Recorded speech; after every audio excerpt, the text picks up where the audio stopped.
Hey, my name's Amaan. And my name's Reyhan. And welcome to the Raj Pod. This is episode 3. Today we're going to be going over a couple things that happened in the last week, per usual. But first, we wanted to start with something. So basically, the support on last video was also incredible. Thank you guys so much for that. And also, one last thing is that we have a Discord, and we'd like you guys to join the Discord. So link in the description to join that. And let's get on with the video. All right, let's do it. So first, let's talk about the Paul George extension that was just signed. 5 years, $226 million to Paul George. Now, keep in mind he's being paid more than Anthony Davis now, who recently signed a 5-year, $190 million extension, just coming off a championship. You signed somebody who is not playing very well last year to a 5-year extension. How do you feel about it? I think that this is way too much money for Paul George's production right now. I mean, they have to commit to him at this point because they gave up so many draft picks and so many assets for him.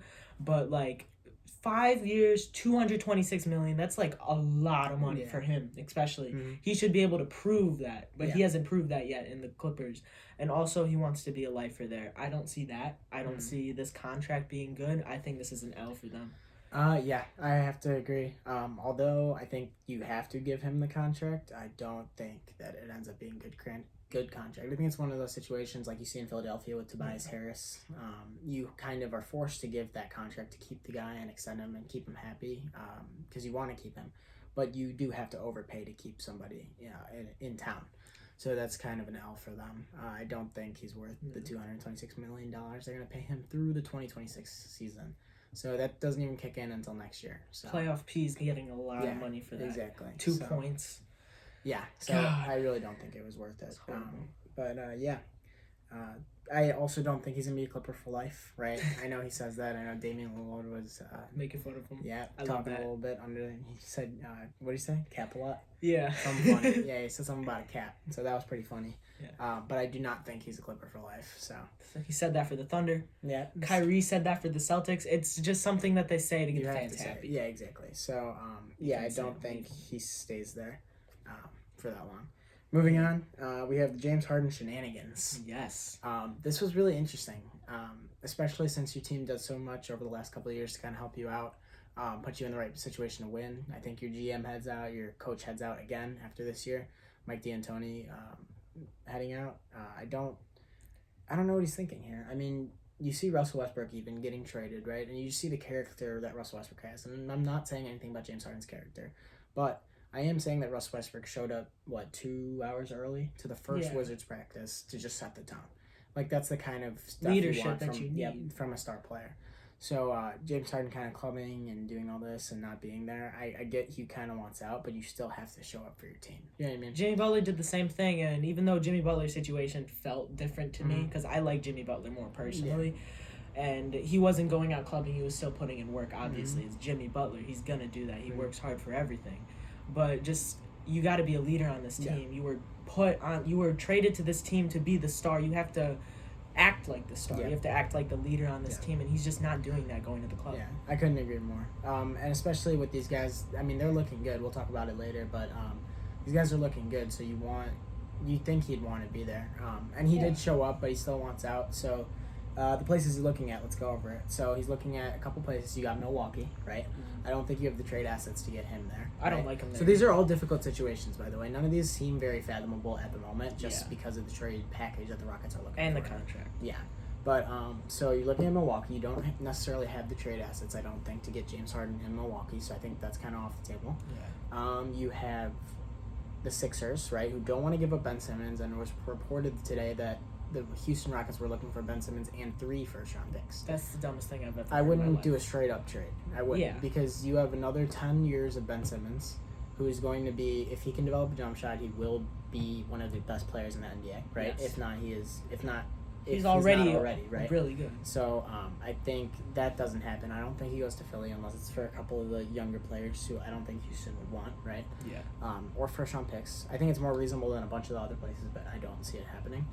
You have the Brooklyn Nets, and the only way that Houston would make a trade is if it's for Kyrie Irving, which is not happening. You brought KD and Kyrie in there to kind of play together, right? So you're not going to get rid of one of those. So this situation's not happening. And now you have Miami. This is an interesting one. It could come down to Tyler Herro and how Miami feels about him. But, again, it's James Harden. So the assets that Miami would be able to give up, I don't think match what Houston is looking for in the long term. And Miami doesn't want to sacrifice a lot of their team's future just for 3 or 4 years or less, right? So 2 or 3 years of a James Harden. Yeah. So it just doesn't seem smart for any of those situations at the moment with what Houston's asking for. And I feel like Jimmy Butler's personality clashes with James Harden because James Harden's kind of like show off. He's like really like built his ego up, which because is really good. He's an he ISO can player. have that. Yeah, he's an ISO player. And Jimmy Butler works for everything he gets. It's two completely different personalities. We saw that. They're good friends off the court, but I don't think on the court it would mesh. Yeah, same thing with Westbrook. I think that Coda break. She just kind of hopped in. So yeah. Okay, back to the video. Yeah. So as I was saying, he's an ISO player, right? And they're good friends off the court, but on the court, their personality and play style just won't mesh as a lot of players don't with James Harden. I think that's just the case that you see with somebody like James Harden. And I don't see him winning a championship like this either because you cannot pair him with the star. They have made perfect teams for him so many years. That Chris Paul, I think, was the best. I think you've gone down every year since then. Yes. And Chris Paul was they got to the Western Conference Finals, right? I think they had a chance of beating the Warriors unless Chris Paul gets hurt that year. Yeah. But that's really the best team they could have put around him. They've made moves. They've acquired Dwight Howard. You've acquired a Chris Paul. You've acquired PJ Tucker. You've gotten these guys. You traded away your center of the future. You've brought in Boogie Cousins now. You brought in John Wall. So I don't know what else you can do as a Rockets organization, right? So at some point you do have to move on, but it's just about waiting to get the right trade package back. And right now that just doesn't seem possible with the financial situation around the league and with many other teams just looking to compete by adding a piece like James Harden. And sadly, they're going to have to lower James Harden's value to get any trade because I don't think people are going to give up their whole team for James Harden, especially the success Usually, that he's had. it's just usually stars like this don't get traded, right? Yeah. So you have your a top 6 player. When's the last time? I mean, Anthony Davis got traded, right? But that was like they had the assets. Exactly. So that team had ridiculous amount of assets to get a player like Anthony Davis. And just the caliber of player, like Anthony Davis is a younger player asking for a trade. You don't find very often a top 7 or debatable like top 5 player in the league looking for a trade who's entering their 30s. That just usually doesn't happen. We're talking like a Kevin Durant asking for a trade or a Steph Curry asking for a trade. Now, obviously, those guys are a little more talented, debatably, but that's the type of age range you're looking at. Yeah. And just with the amount of years that person has left to really produce at a high level, it's not worth it giving up that many assets at that point in their career. And you kind of feel bad for him because like he wants to win a championship, and I don't see Rockets winning a championship exactly. the time he has. So left. I mean, he wants out, but I mean, work with your team, figure something out, right? So that's coming. You got to do what you can. Yep. So now let's move on to talk about the Houston Rockets right now. Yeah. So the Houston Rockets played the Chicago Bulls twice in the past couple of days. They looked very good in both games. Won the first game, lost the second game. Obviously, it's preseason, but we're Bulls fans over here, so we're excited about the second one. But John Wall, let's start with him, looked good. Yes. He looked very good. It was nice to see. He was one of my favorite players as I was growing up. He was just as agile as he was before, just as fast as he was before, just as explosive as he was before, and this man hasn't played in 2 years. It's crazy to think how explosive you can be after that. Yeah. You do get a long recovery period. Usually you don't have that coming off an Achilles injury. Exactly. So that's the crazy part about this is the way he spun, the way he attacked the rim, it just looked brand new. Like he looked clean off, he was just playing yesterday, which I mean, I guess it's true. But really it does look good for the Rockets. And I think if John Wall is able to play at that level that it looks like he's capable of playing at right now, the Houston will be able to be in the playoffs, like I said earlier, and will be able to contend maybe as an upset favorite against a team like the Denver Nuggets if you say you're not playing well or something. But I do think that team can put pressure on higher seeds. Because when I said the Rockets won't make the playoffs, I didn't expect how good John Wall and who we're going to talk about later, DeMarcus Cousins, were going to do. Yeah. Especially with Christian Wood coming in, James Harden if he actually plays, which at this also brings up James Harden. You see your point guard's doing really well, center's doing really well. You could be that third piece. Like I don't get him. I don't get him. So it's just about who he likes to play with. I mean, I don't know what he's thinking, but John Wall looked good, man. And now let's talk about Boogie Cousins. He looked good too. I'm not gonna put too much. I mean, it's a preseason game, right? So you don't exactly get all the information now. Not much at all. Yeah. But for not playing for the last 2 years, right? He looked fast. He looked as fast as Boogie Cousins can be, right? But he could knock down a 3-ball, which they haven't had from a 5. Spread the floor, let John Wall and James Harden kind of work. A lot of 3-point shooting on that team. And I think Boogie helps them be able to create. And that's a caliber of a 5 if he can play even partly of what he used to be. Yeah. Then they'll be good. I think that you find yourself with these pieces that a lot of people, another man's trash is another man's treasure, right? So at this point, these guys are not looked at very highly around the league. And they come here in Houston, and if they're able to ball out, it could be big for James Harden or the Houston organization. Yeah, even for themselves, like they could find themselves like a really good contender to play on. Like Boogie might go back to the Lakers because they need a center. Yep. Well, they got bigs, but he's building himself another contract at this point. So if he's able to stay injury free, I think they will be good. And same with John Wall, right? Which is sadly a big if. So yes, it is a big if, but we'll see. Next, and finally, for our players to talk about, we have Talen Horton-Tucker. He's second-year player for the Lakers, right? Drafted last year. He looks good. Incredible. Yep. He dropped a bunch of points on the Clippers both nights, carried the Lakers to 2 wins without LeBron or AD playing in either, if I'm correct. Yeah. Right? And Kawhi was playing too. Kawhi and Paul George played, right? Ridiculous. Yeah. So, I mean, Paul George is Paul George, so like we don't know. Yeah, but he looked good, man. You know, he was averaging what, like 18? Like he was looking pretty good. He was looking incredible. Yeah. The way he was able to move move up and down the court, like moves, stuff like that. He just looked like he belonged. And he wasn't playing like it was a preseason game. He was playing like he was fighting for a spot, which he is. Yeah. So I think he'll be able to fit in the rotation this year. You'll see Kyle Kuzma. I think his minutes will go up. He just had 25 too. So he's looking good. But I do think Talen Horton-Tucker does get some minutes on this Lakers team. And I feel like defensively he also did incredible.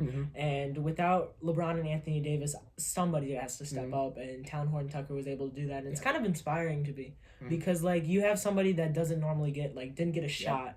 And here he is now balling out, and it's awesome to see. And you see that a lot of times with these big teams is you have to continue to draft well in order to continue to keep talent. Because you think about all these old guys on this team, right? Yeah. So you got a Marcus All there, and you got these older like guards and people like that. Now these people are starting to get older, so you have to continue to draft well to be able to replace these guys, right? That's why drafting is so important. You'll see it both in the NFL and in the NBA, where if you don't continue to draft well, that can hurt you in the future. It happened to the Patriots too, right? Yeah. So we're both sides of the ball. It's like you don't have much talent.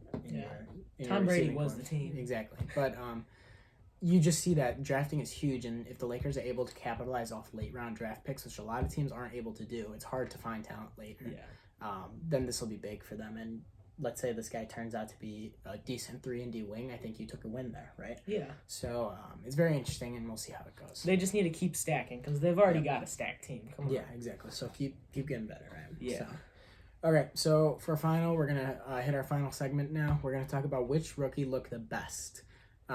This is a strong one because not a lot of rookies had great percentages or plus minuses. And you don't expect that, right? With no summer league, with no, with 2 weeks, 3 weeks of training with your team in an NBA setting area. Yeah, exactly. So you don't expect them to have great percentages, but a couple players really shined. And even with bad percentages, you could just kind of see the potential some of these guys had, which is really cool to see with 2 games of the season, or 2 days of the season coming in. So for my pick, I'm going to have to go with the Chicago kid, Patrick Williams. I love the pick, but I can't agree with it. So Patrick Williams, he looked very fluid. Looked like he belonged, right, in an NBA setting. Yeah. Defensively, he's already built enough. He's able to keep up with guards on the perimeter. So defensively, you have a guy who can lock up, right? And coming into the NBA, you see a lot of guys who are defensively ready. Jimmy Butler was this way. Taj Gibson was this way. And these are just bulls, right? Yeah. Kawhi Leonard was this way. Paul George was this way, where defensively they were very good. And eventually you develop into an offensive and defense, like a two-way player. Yeah. If you come in having the defensive capabilities, then the offense will develop, right? Because you have that kind of mindset. So and just his build, right? He's 6'9", muscular, 6'10", so big dude, muscular. 200+ pounds. I think he's gonna be very good for them for years to come. You could see some of his post moves too. He looked athletic. Floater. He's athletic. He's a big dude. I think just hit the 3 too. Yep, he can knock those down and pull up jump shots. It just looks so smooth and so easy for him. So I really like the way, not just statistically, but the way he looked on the court, fitting in with an offense. And there were some rough patches. Obviously, you see the turnovers and stuff like that. But it's a rookie. But obviously, exactly, and that can be polished over. So he looked really good. I was really surprised and really happy with Flower Boy. Yeah. I'm happy we didn't get Denny because he looked incredible.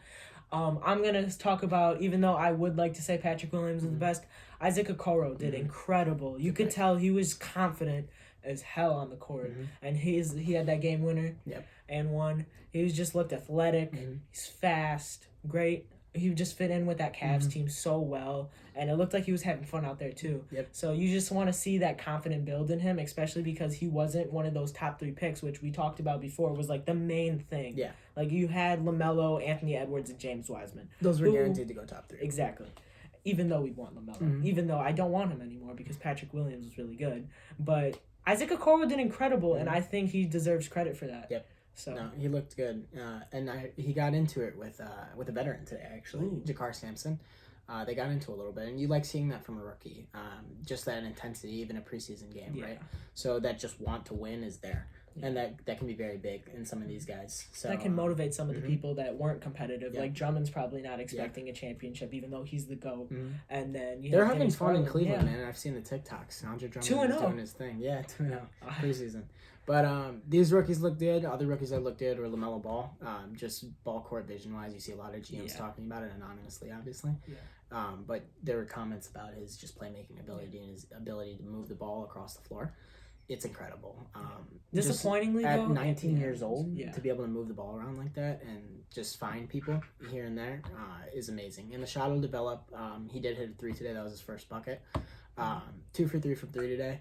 And so shooting percentage-wise, he didn't end up shooting very well. Not a lot. He was 3 for 10. But, so exactly. So not a lot did, and you're seeing him kind of develop as a scorer. You're going to see that through the next couple of years. But as a playmaker, having a 6'10" guard or 6'8" guard is not a problem. You know what I mean? Exactly. So, and he has a better passing ability than guys like Michael Carter-Williams, who didn't end up developing as a scorer. Even though he did really good in his rookie season. And he has the ability to be great defensively, too, just with his big build and his ability to get up on point guards. So I think he looked really good. Anthony Edwards is looking better as we go, but it's kind of iffy right now. He seemed disappointing to me because, like, you're the number 1 pick. You're told to be NBA ready. You said it yourself. And you come out 5 turnovers, horrible efficiency, 14% from 3. Like, come on. But he's gonna pick it up. He's Anthony Edwards. He did really good in college. I see him being a star still. I think he'll fit in right as a secondary scorer with Karl Anthony Towns, D'Angelo Russell. I think D'Lo will become more of a playmaker in Minnesota because you're gonna have to slide Anthony Edwards into that starting shooting guard spot. But he'll end up looking good. I'm not too worried about that. Obviously, just a slow start never hurt anybody. LeBron shot 33% in the whole preseason. Still not bad. Yeah, but just for an example, that's LeBron we're talking about. So it'll develop obviously, and we'll wait. Not to say he's LeBron, obviously, but we'll see how it goes. No, Anthony Edwards is pretty much. Okay, so that's it for the 3rd episode. Thanks for tuning in.